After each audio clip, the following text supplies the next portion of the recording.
विकास समाचारमध्ये आपले स्वागत। नेपाळमधील काठमांडू येथे विमान अपघात, व्हिडिओ व्हायरल।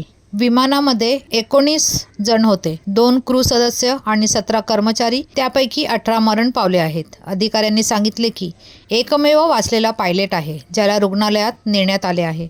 नेपाळच्या काठमांडू विमानतळावर सकाळी 11:15च्या सुमारास क्रॅश झालेल्या बॉम्बार्डियर CRJ-200 जेटचा एक भयावह नवीन व्हिडिओ समोर आला आहे। व्हिडिओ क्रॅशच्या शेवटच्या काही सेकंदाचा कॅप्चर करतो। टेक ऑफ नंतर लगेचच क्लिप सुरू होते। विमान आधीच नियंत्रणाबाहेर आणि जमिनीपासून काहीशे फूट अंतरावर होते।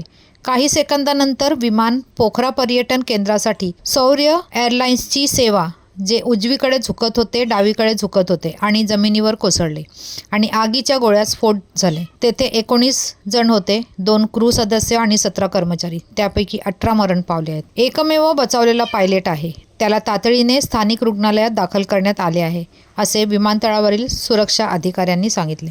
धन्यवाद। वसईहून मी शहनाज शेख, विकास समाचार। चॅनलला लाईक, शेअर, सबस्क्राईब जरूर करा।